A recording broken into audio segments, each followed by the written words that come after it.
Hejka kochani, witajcie Hej. znowu na moim kanale. Dzisiaj jestem z Bartkiem ponownie i znowu wracamy ja. do Was z kolejnym update'em.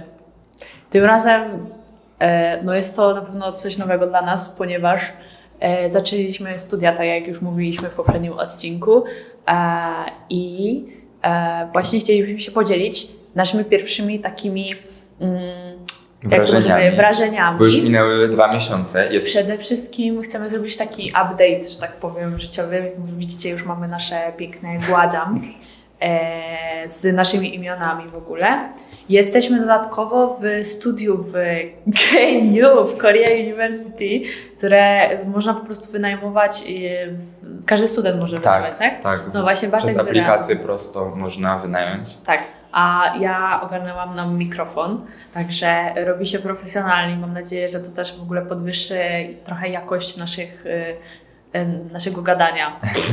I w ogóle jest to takie super, że to wszystko zapewnia szkoła swoim studentom w ramach jakby tych wczesnych dla szkoły. Tak. Także no. Jeszcze tak, co chciałam powiedzieć, to ten odcinek będzie w trochę innym formacie, bo chcemy tym razem robić mniej cięć i zrobić to w takiej luźniejszej formie. Po prostu gadamy, lecimy i to będzie raczej taka, można powiedzieć, pogadanka, rozmowa między nami. A głównym tematem dzisiejszym, już od razu możesz zdradzić. Dobrze. To jest rozpoczęcie akademickie szkoły, rozpoczęcie roku akademickiego w Korei na studiach. Coś kompletnie różnego między polską uczelnią a koreańską. My z Laurą obydwoje byliśmy na uczelni w Polsce, także mamy porównanie. Tak. A jeszcze zanim, to... Na początku? Jeszcze w ogóle zapomniałam, żebyśmy się przedstawili. Jesteśmy stypendystami GKS 2024. Najpierw byliśmy w szkole językowej na rok, co obejmuje właśnie to stypendium, a teraz zaczęliśmy studia. Studia są 4-letnie i Bartek jest w Korea University na biotechnologii po koreańsku. Co po koreańsku? Powiedz po koreańsku jak jest. 생명공학. Tak, a ja jestem na tak zwanym Global Leaders College moim przyszłym kierunkiem, ponieważ jeszcze nie mam i będę miała dopiero od drugiego roku, to jest Cultural Media, czyli Mhua Media. Tak. I to by było Wracamy do dzisiejszego tematu. Tak, ale zanim o temacie, to nasz krótki live update, bo po 2 miesiącach jest na pewno różnica między polskimi uczelniami, to mamy egzaminy śródsemestralne i właśnie je skończyliśmy. Tak zwane midtermsy, które są w ogóle popularne też w innych szkołach. W Polsce nie ma midtermsów. W Polsce nie ma midtermsów, ale to jest taki amerykański styl. No bo wiecie, jak w Korei jest tak, że oni strasznie lubią Amerykę. Oni strasznie lubią te wszystkie rzeczy związane, że tak powiem, z kulturą amerykańską. Jest duży przede wszystkim ten influence uniwersytetów, no to wiadomo, że, No Yonsei założył amerykański, jak to się mówi? Ten misjonarz, tak. Amerykański misjonarz, nie wiem jak tak, słuchasz na zajęciach. No, zapomniałam słowa po polsku. KU założył jakiś generał, nie wiem. nie pamiętam. Ups! W każdym razie wiecie o co chodzi. Że jest ten influence amerykański, dlatego ten system też mamy GPA, to na styl amerykański i tak dalej. Uniwersytety w Stanach są bardzo podobne do tych w Korei, a raczej powinniśmy powiedzieć, że te w Korei wzorują się na tych ze Stanów, także jak ktoś jest familiar z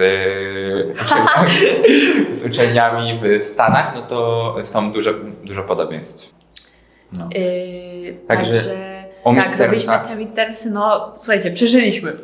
Ja w ogóle dostałam wczoraj wyniki mojego egzaminu z fizyki i mam 92% z fizyki po koreańsku, chciałam to tylko powiedzieć, więc dzisiaj spałam 4 godziny, ale jestem taka szczęśliwa, że dostałam ten wynik i serio, bo się strasznie stresowałam, wiecie o co chodzi. Ja nie dość, że fizyki niezbyt ogarniam, to jeszcze to byłam po koreańsku, więc jakby tej pracy, w ogóle nasza praca na tych studiach, to nie jest tak, wiecie, to jest w zasadzie 2-3 razy więcej pracy niż taki typowy student koreański, bo przede wszystkim system jest dla nas nowy, po drugie język jest inny. To nie jest mimo wszystko, nieważne jak dobrze znamy ten język, to nie jest nasz język numer 1, ojczysty. Nawet jak po angielsku studiujesz no właśnie. to nie jest twój własny język, no właśnie, też jest co innego. No nie wiem, ale czasami dla mnie to jest tak, że jak ja widzę po prostu te strony po koreańsku, to ja mam takie, mi się robi aż mroczki przed oczami, wiesz o co chodzi? No.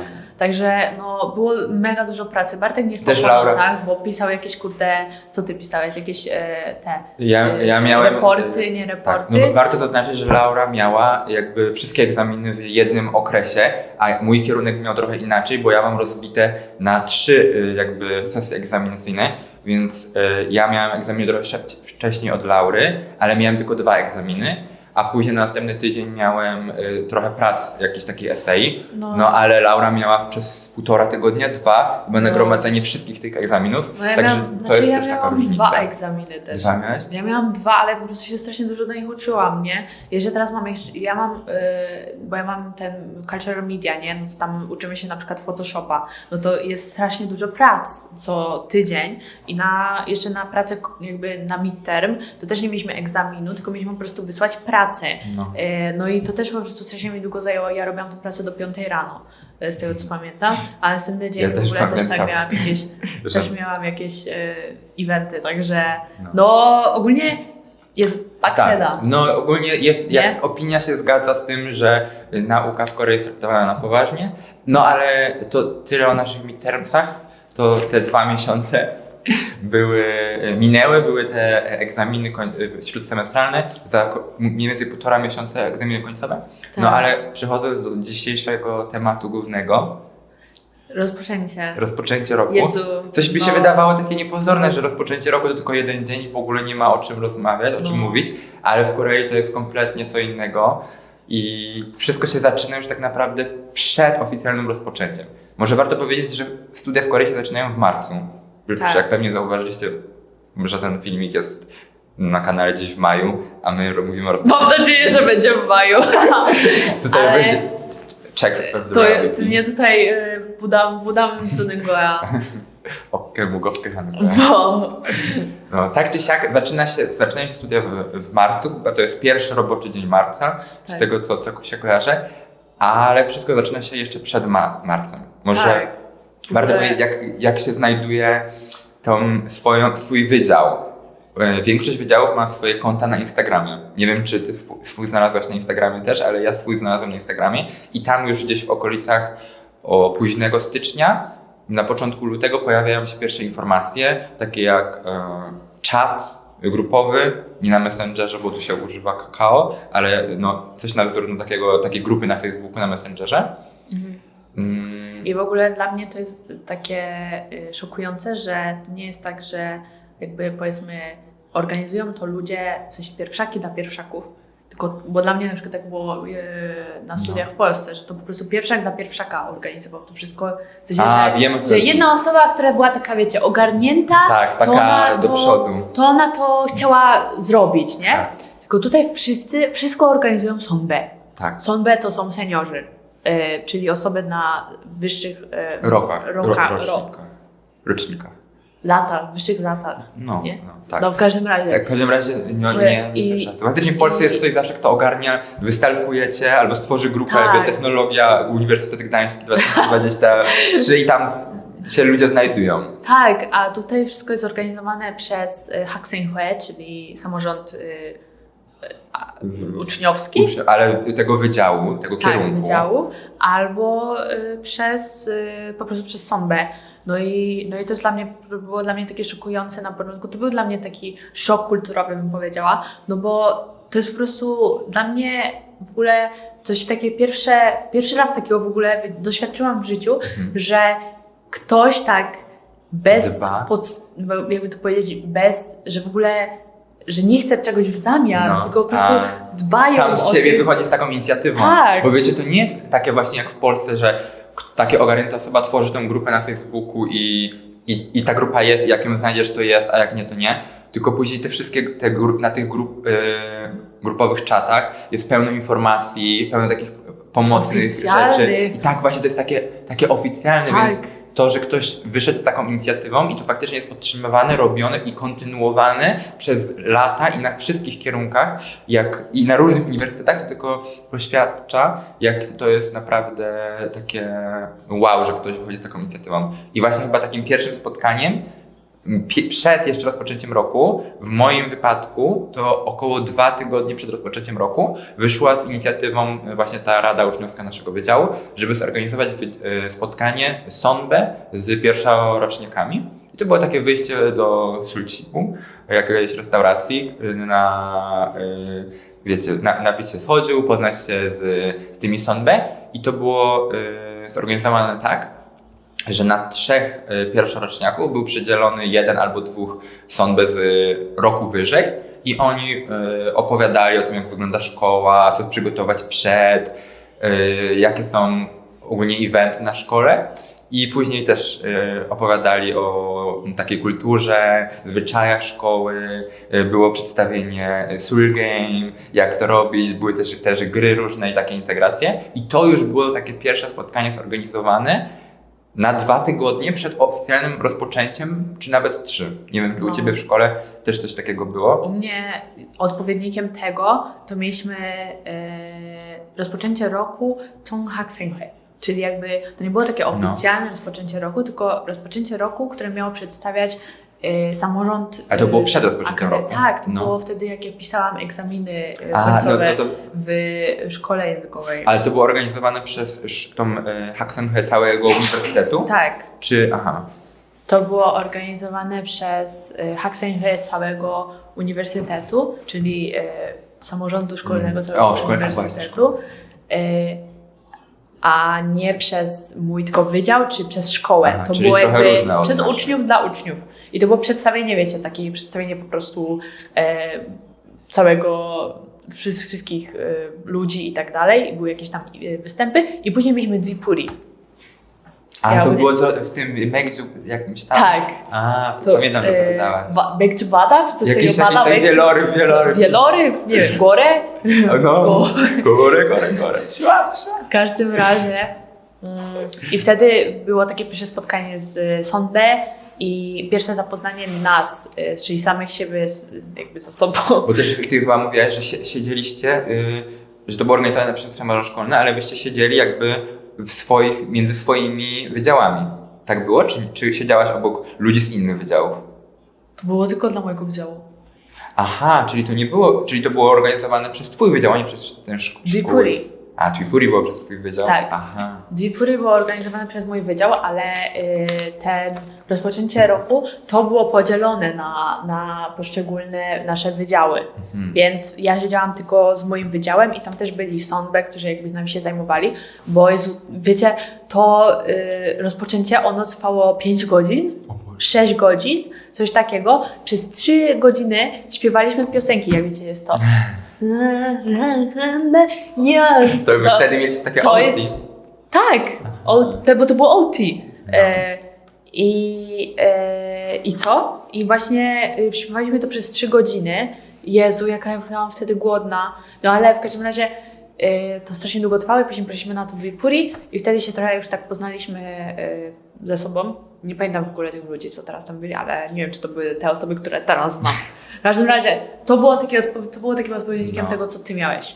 Czyli te Dwipuri, no też mi się wydaje. No. Bo to, co ty mówisz, te OT organizowane przez szkołę, to u nas też było takie, ale ja na to nie byłem na tym, bo wtedy miałem jakieś zajęcia w szkole, też byłem wtedy w okresie egzaminów, ale też z tego, co pytałem się znajomych, to było takie bardziej właśnie przez szkołę, były występ tych tongari i był występ też tych cheerleaderów, tych team, England Team i oni właśnie tam śpiewali i uczyli tych pierwszoroczniaków tych piosenek, tak to wyglądało. I po tym też było Dwipuri, ale no też ja na nim nie byłem wtedy.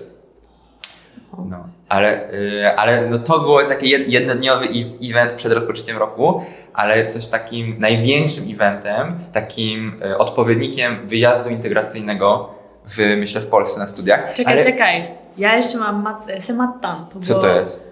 No, to jest Semattan.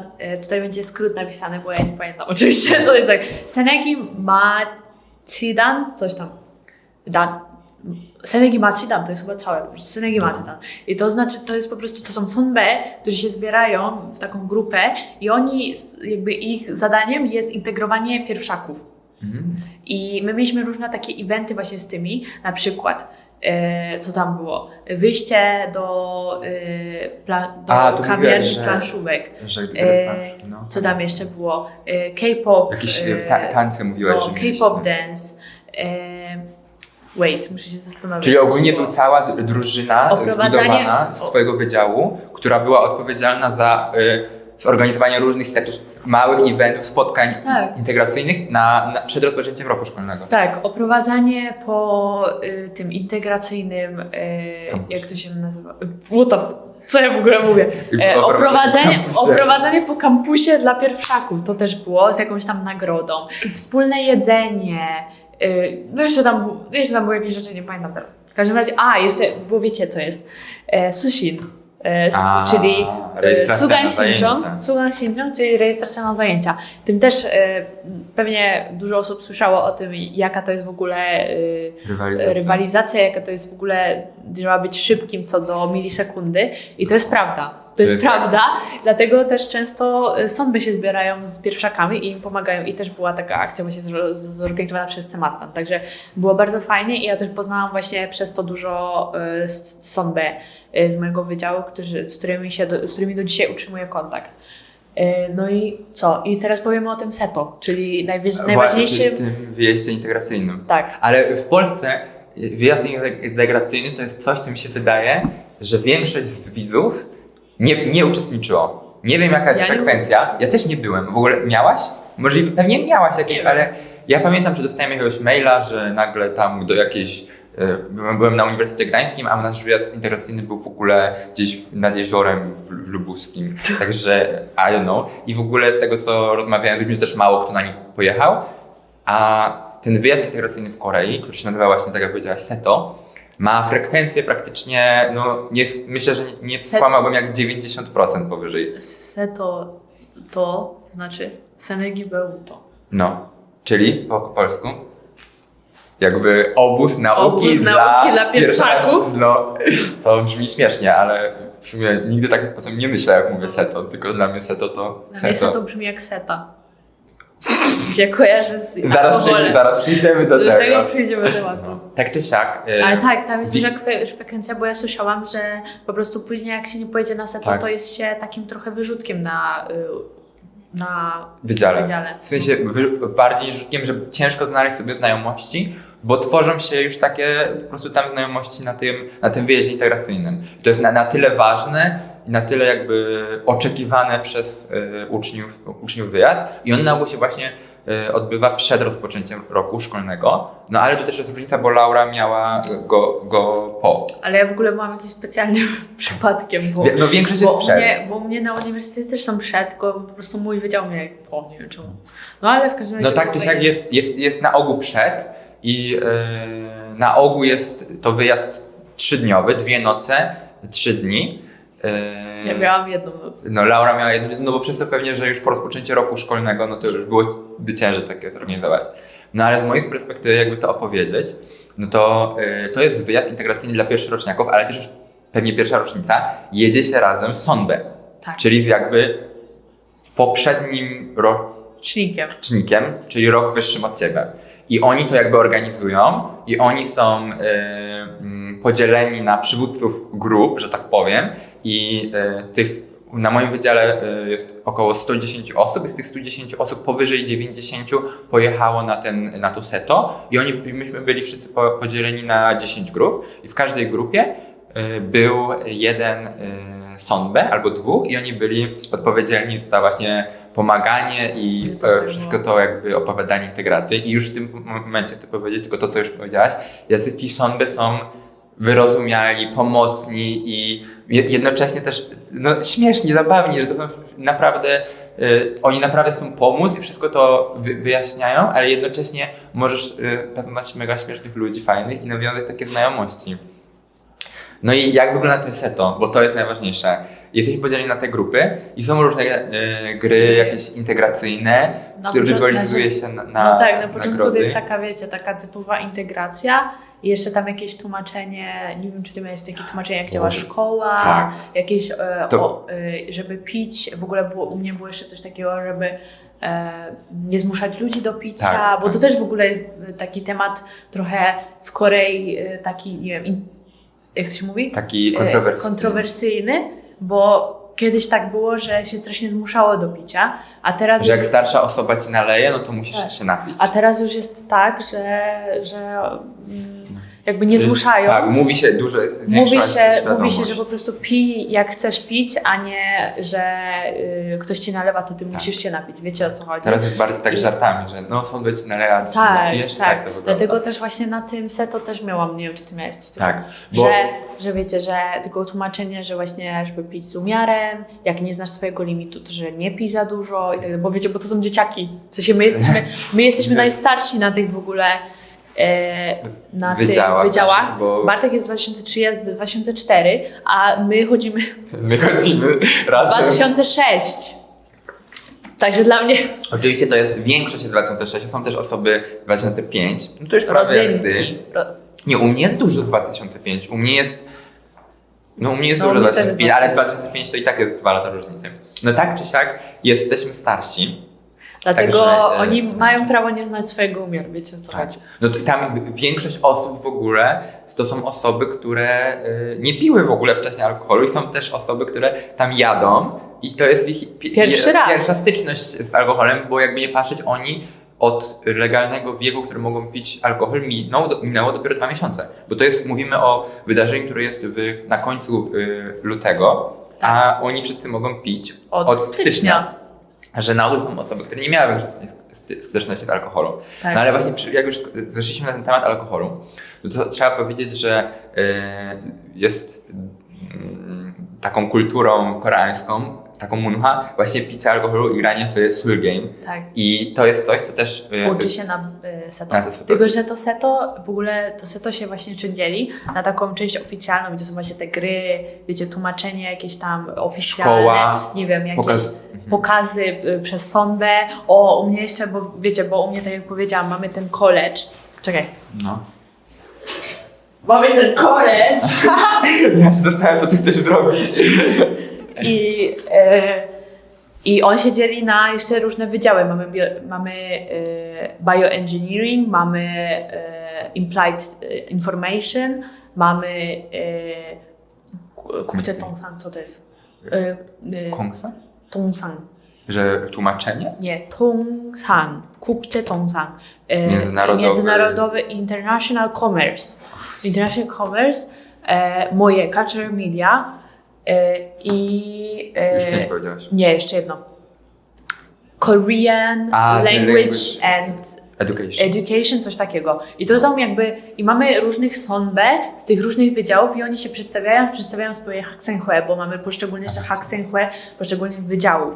Więc jest strasznie, wiecie, to jest takie rozbudowane. I to wszystko jest zbudowane przez studentów i to jest dla mnie niesamowite. Właśnie, to jest coś bardzo takiego innego, że wszystko dla uczniów jest organizowane przez uczniów praktycznie. Tak. Że szkoła jakby wspiera tylko finansowo i jakby daje te środki, te means, ale to wszystko jest organizowane przez uczniów. Daję ci wodę, ale chciałem powiedzieć jeszcze, że twój college jest takim właśnie specjalnym przypadkiem, bo przepraszam bardzo, ale to nie, co to znaczy we're special? Jakbyście się zastanawiali, to o co w ogóle chodzi z college'em, że ogólnie w Korei jak się mówi college, to jest właśnie taki jakby, po polsku to by był wydział biologii, a kierunek jest na przykład genetyka. I to jest coś w tym stylu. Ja jestem na college'u nauki przyrodnicze i mam wydział biotechnologia, biologia, jakieś tam nauka o żywieniu, środowisko i coś tam jeszcze.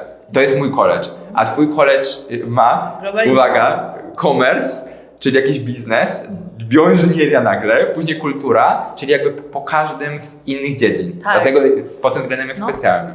Tak czy siak o tym seto najważniejsze, czyli jest ta część oficjalna, też u mnie było dużo takich jakby nagrań zapewnionych już przez szkołę i je po prostu musiały być wyświetlone na tym seto. I Same. siedzisz na podłodze i oglądasz podłodze u mnie. przez 3 godziny jakieś Ja taka videos. głodna wtedy byłam, No. oni tam puszczali, jeszcze ten A- ROTC przyjechało. A u nas właśnie przyjechał ten team, England team i było, i myśmy wtedy mieli ten England OT. Mieliśmy wtedy, naukę dla tych piosenek. Głodni, zmęczenia, jeszcze trzeba, wiecie, słuchać, tańczyć. Tak. My też mieliśmy jakieś tam gry. My w ogóle, jeszcze mieliśmy tą jedną grę ze Squid Game. My też to mieliśmy. My też to mieliśmy. I wiecie, co jest najgorsze? Że było, zbierzcie się w grupy z osoby, które mają ten sam kolor włosów.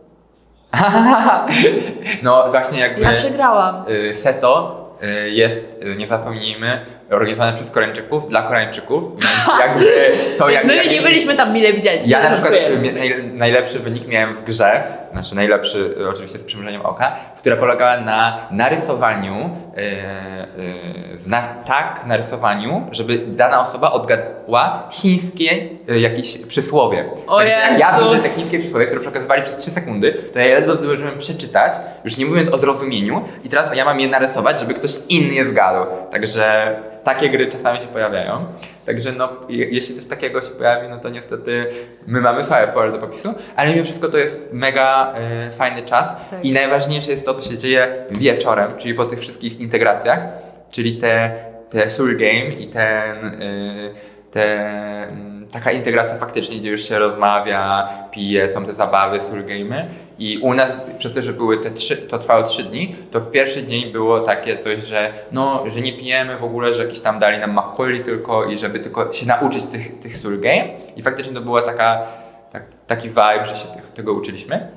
A na drugi dzień, już na wieczór, jak przyszło do tego Soul Game, to już wszyscy tam po całości, bez ograniczeń, do rana grali w Soul Game i pili. My mieliśmy jakoś tak, że zaczęliśmy, tam zjedliśmy, poszliśmy do pokoju zostawić rzeczy i później zaczęliśmy i po prostu zaczęliśmy pić. Na początku byliśmy jeszcze w tych naszych grupkach i później po prostu się wszyscy poprzesiadali, coś tam, wiecie, puszczali muzykę. A miałaś grupy przydzielone jakby też przez tą Hakseng, że jesteś w Ilju albo... Tak. Ja chcę jeszcze powiedzieć o tym, coś co mnie najbardziej zaszokowało na Seto, czyli X-Meni. Ja nie miałam X-Menów. Bo teraz słyszałem też, że są takie wydziały, które nie robią X-Menów, bo niektóre osoby tego nie lubią. Ale jakby co to jest X-Men? To jest osoba, która udaje pierwszoroczniaka. Czyli ktoś, kto jest naprawdę na 2. roku, jest już na grupowym czacie dla pierwszoroczniaków od początku i on tam się udaje za pierwszoroczniaka i później na tym wyjeździe integracyjnym też cały czas się udaje jako pierwszoroczniaka. I jego zadaniem jest właśnie taka jakby integrowanie tych ludzi, bo on też jest pierwszoroczniakiem, więc wiadomo, widzisz 100 nowych osób, wszyscy są takie awkward i jest słabo z tą integracją, a te osoby mają na zadanie udawać pierwszoroczniaka i jakby pomagać tym wszystkim się integrować. No i na naszym Seto było takich osób bardzo dużo, w każdej grupie była co najmniej jedna osoba. I nagle pod koniec 2. dnia, jak przyszło to do robienia FM, FM to 3 główne szkoły w Korei, czyli Korea대, Yonsei i Seoul대, mają coś takiego, co się nazywa FM i to jest taka jakby przyśpiewka, coś co jest po prostu takim przedstawieniem się kim jest, ale to jest cała taka formuła, każdy wydział ma swoją jakby przyśpiewkę, którą się wstaje na środku i... Najpierw w ogóle trzeba wywołać osobę. Tak. I to jest zawsze tak, że inne osoby wywołują tą osobę, więc ta osoba, która chce to, która to ma zrobić, nie zawsze chce. Tak. Ale to jest pod takim, wiecie, taką presją. Wyobraź sobie pokój ze 100 osobami i nagle mówimy, że Laura robi FM, Laura robi FM. Coś w tym stylu. No i nagle Laura nie ma opcji, tylko wstaje, no i robi to swoją przyśpiewkę szkoły. I później jest taki jedno zdanie, które niby ma opisywać, że kim ja jestem. Kim jesteś, prawda. No i właśnie przyszło do tego FM. No i na ogół zawsze zaczyna to się od przewodniczącego klasy albo przewodniczącego tego Tongari. Ktoś tam podbudza. No i później przyszło to do czego, że nagle robi FM Mariola i Mariola robi FM i nagle Mariola mówi, że jest Przepraszam. To trzeba wycyć. I Mariola mówi, że jest X-Menem. No i się okazuje, ja w ogóle X-Men, co to jest X-Men? Ja w ogóle nie wiedziałem, że coś takiego istnieje. I się okazuje, że Mariola już od roku się uczy na tej uczelni i jest X-Menem i udawała, że jest, wiecie, pierwszoroczniakiem i to był taki mega szok. Ale to tylko myślę, że pokazuje, jak bardzo to wszystko jest przemyślane, żeby tylko wzbudzić tą integrację wśród osób i zbliżyć ich. I tak naprawdę te osoby w tym samym wydziale stają się jeszcze przed rozpoczęciem roku bardzo blisko siebie, takimi, no jakby, jak to się mówi? Znajomości się tak zacieśniają. Tak. I to jest mega super. Żeby później już na zajęciach nie było awkward. Tak. Nie? No i właśnie po takim seto, jak do 6 rano się pije i wraca. No my w ogóle piliśmy, ale u mnie na wydziale jeden są B, którego bardzo pozdrawiam, tańczy. I on jest taki, wiecie, taki bardzo taneczny. I on tam właśnie puścił K-pop i w ogóle i tańczył. My się znaliśmy wcześniej, bo ja tam, wiecie, tam się integrowałam z tym Sematanem i w ogóle. I ja mówię, że są B, że tam tańczmy razem, coś tam. A on wyjmuje mikrofon i mówi, teraz Laura będzie tańczyć. Wszyscy, wiecie, ta sala 100 osób, coś tam.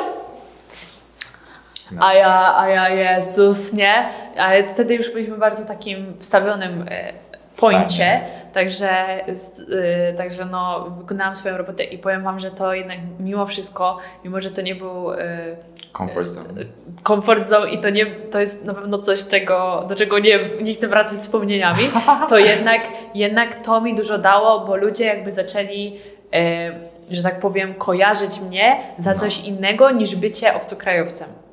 Więc to jest w ogóle temat też rzeka na tych uczelniach koreańskich i tak dalej. Jak są traktowani osoby z zagranicy. Oczywiście nie mówimy tutaj, że to jest coś negatywnego. Nie, to po prostu, że jak to wygląda. Jest to specyficzne, bym powiedziała. Coś innego, unique. Tak, no jest dużo. Także to też będzie inny temat na kolejny jakiś odcinek. No. Ale no właśnie to seto było, bla bla bla, i wracamy.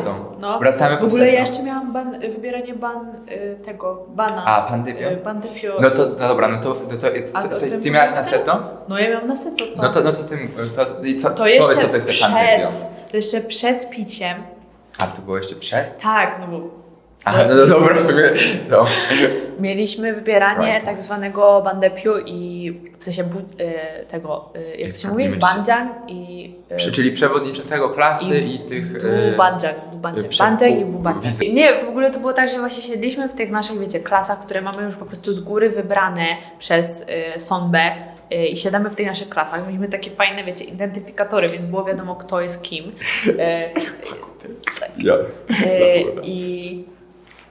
I co? No i wiecie, i siedzimy i się zastanawiamy i nagle nam mówią, Bubanjang musi być obcokrajowcem.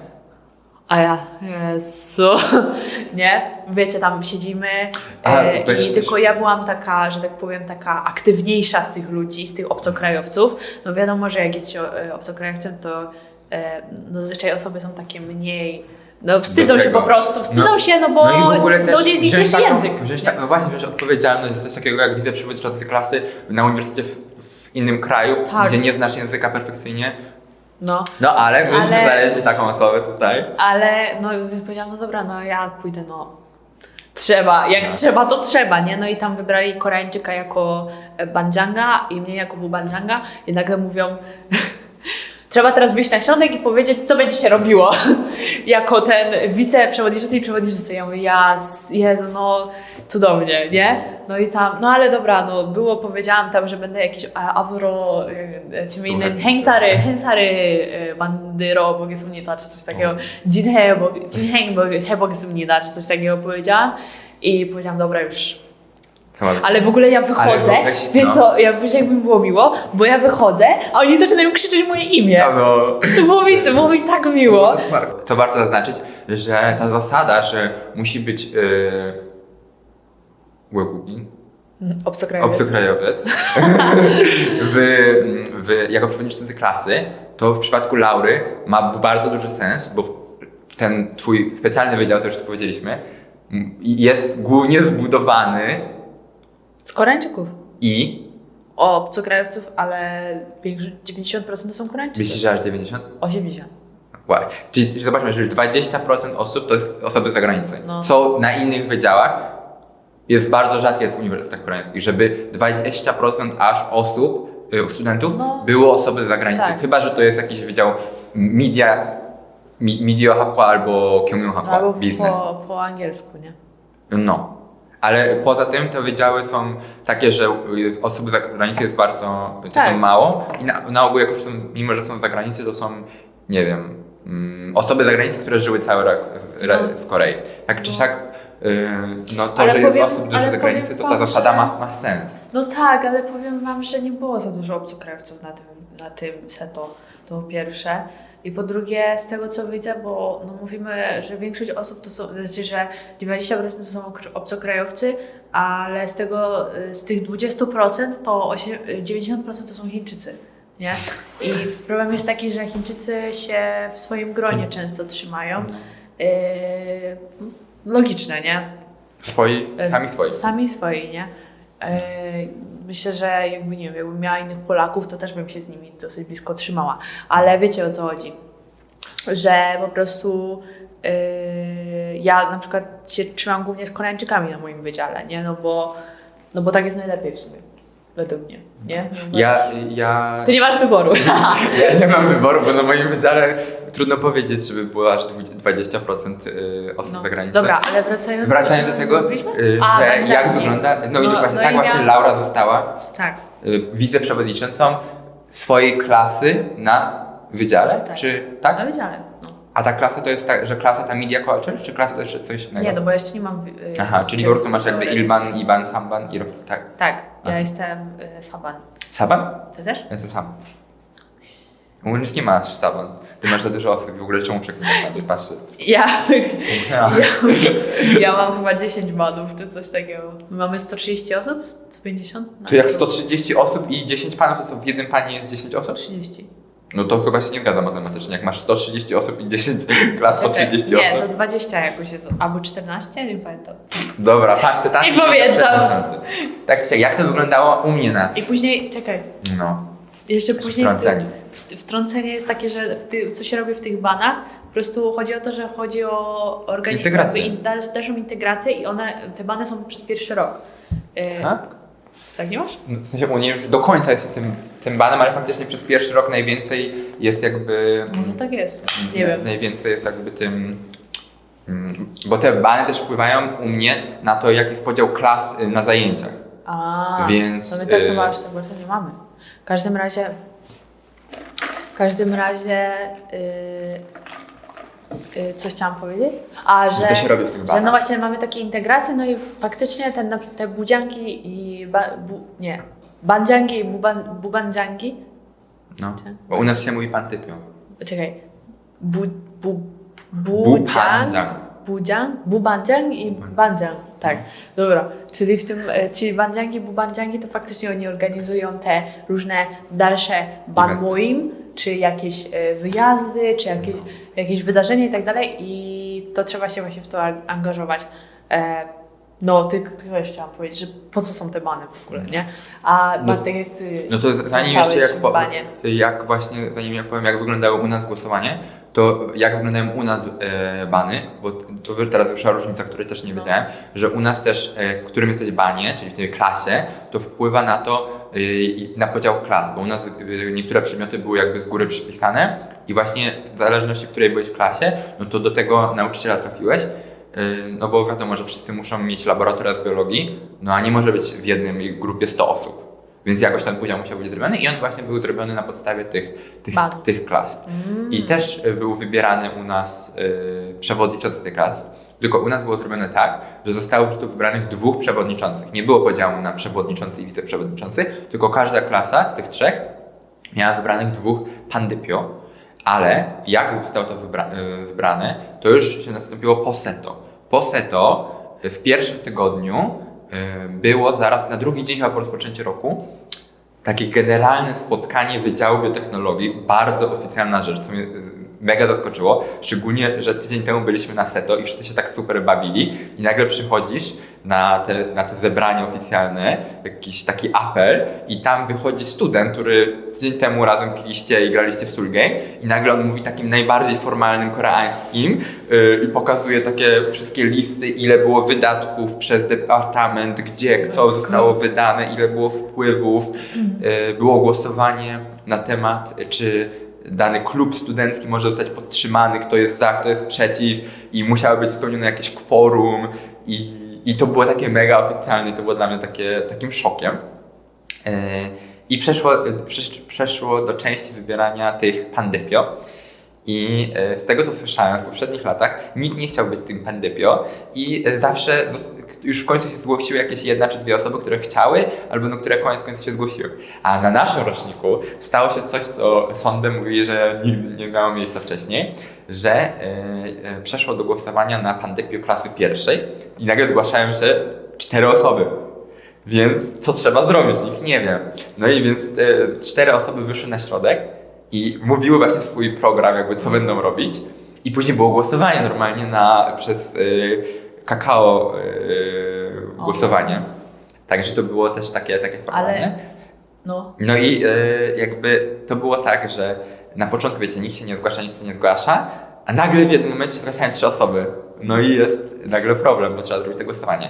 No i pierwsza klasa tak miała, że 4 osoby się zgłosiły. W drugiej klasie zgłosiły się 3 osoby, więc też było głosowanie. No a w trzeciej klasie, czyli tej mojej, zgłosiły się tylko 2 osoby. No i więc te 2 osoby zostały bez głosowania przewodniczącym. Mimo, że nie było głosowania kto zostanie, bo są tylko 2 osoby, to musiała być formalność głosowania, więc było głosowanie za tym, czy ktoś ma przeciw, żeby ta osoba została przewodniczącym. Bo to wiecie, wszystko jest rozpisane w tych zasadach, które były tu pokazywane na początku i tłumaczone to formalnym językiem i to musi być odbębne. Także kto to w ogóle napisał? Serio, ale więc to był dla mnie takie zdarzenie, że też taki cultural shock. Tak, że to są takie 2 bieguny, że to jest taka formalność, że to wszystko tak bardzo szczegółowo, gdzie, ile zostało wydane na co i kto to musi podpisać, żeby miało zgodność, a tu jest ta skrajność, w którym wszyscy razem do wieczora, czy tam raczej do rana się imprezują. Tak. Nie? To było ten. No i jeszcze tylko powiem, co się stało po tym głosowaniu, bo po tym głosowaniu było wyjście integracyjne, właśnie żeby się napić, żeby pić, się bawić i znowu integracja i znowu było podzielone sonbę, siadają na stoliku z pierwszorocznikami i znowu jest ta integracja i znowu się poznaje tych sonbę i znowu jest to zacieśnienie więzi. Także... Ja w ogóle chciałam wtrącić, że co mnie tak trochę tak pomyślałam o tym, po tym jak powiedziałeś, że wszyscy byli tacy chętni, to u mnie w ogóle sonby mówili, że na przykład poprzedni rocznik, czyli 2024, nie był w ogóle taki ogarnięty, taki aktywny, taki chętny, jak ten rok 2025, że ci studenci z 2025. Więc nie wiem o co chodzi, ale wygląda na to, że u Ciebie też tak jest. Nie? No, wyszło tak. No. W ogóle jak patrzę, bo też warto pewnie zauważyliście, że wszystkie te wydarzenia, które były do tej pory, myśmy byli podzieleni na jakieś grupy. Pierwszoroczniak sonby i jakieś to były grupy. I często właśnie te grupy, jak się złoży taka fajna grupa osób, które się dogadują, to później to są grupy, które faktycznie do dzisiaj się trzymają najbardziej. Ja swoją grupę, którą miałem na Seto, do dzisiaj mamy osobny jakiś grup czatowy, i tam wiadomo, doszło parę osób, które nie były w naszym Seto, ale gdzieś tam się dołączyły do tej grupki. I to jest takie coś, że to są te znajomości, które właśnie jak się nie pojedzie na Seto, jak się nie będzie brało udziału w tych wszystkich wydarzeniach organizowanych przez szkołę, to może być się później dlatego ciężko integrować. Bo my w ogóle z Bartkiem mieliśmy taką taktykę, żeby nie zostać wyrzutkami. Jeszcze, nie daj Boże, białymi wyrzutkami na wydziale. To brać udział we wszystkich wydarzeniach możliwych w lipcu, chciałam powiedzieć, w lutym i w marcu i później, wiecie, zobaczyć z kim się najbardziej lubimy trzymać i tak dalej, gdzie są spoko ludzie i później wiecie jacy są ludzie, możecie sobie wybrać grupę, która Wam najbardziej pasuje, a nie jest tak, że You are lonely. Tak. Też warto powiedzieć, że właśnie warto brać udział w tych, właśnie też z tego względu, ale też, że zapoznając tych ludzi, poznajesz mega dużo ludzi, ale to większy procent tych ludzi to są później osoby, których znasz. To się mówi Anne Salam. To są osoby, które mijasz, mówisz cześć, co tam po lekcji, co tam i tyle, ale to nie są jakby takie faktyczne znajomości. No, także też właśnie... Acquaintance. No właśnie, także dlatego właśnie później się po tych wszystkich wyjściach integracyjnych wybrać sobie takie fajne osoby, którymi naprawdę chcesz zrobić przyjaźń. That's so Korean of you. No, no. A jeszcze w tym momencie, bo cały czas zmierzamy do tego, myślę, że też zauważyliście. Czekaj.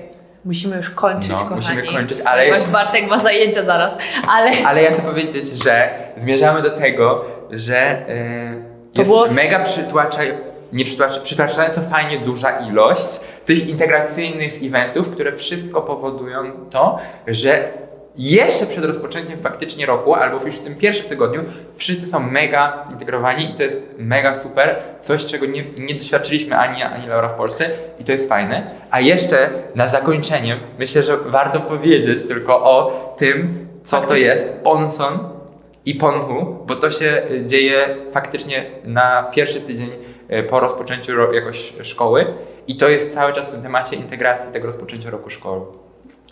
Kiedy u Ciebie było te matching? Nie było po miesiącu. Po miesiącu dopiero? Ale możemy powiedzieć, to jest ciekawy temat, bo chodzi o to, nie ma że, czegoś takiego. No to jest w ogóle, znowu mamy tą integrację Sonbe z Hube tak zwanej, no bo wiecie, jest ten Sonbe, czyli senior, Hube to jest ten junior. Tak, czyli jakby ktoś nie? nad Tobą pod względem roku przyjęcia. Tak, i chodzi o to, że każdy z nas ma numer studenta, nie? I nasz numer studenta polega na tym, że mamy numer roku, później mamy jakby numer wydziału. Koledżu. Dobra, no. Numer koledżu, niech będzie. I na końcu to jest nasz numer identyfikacyjny. 3 liczby, 3 cyfry. 3 cyfry. No. I chodzi o to, że wiecie, ten pierwszy przedział tych ilu? 4 plus 3, 7 cyfr.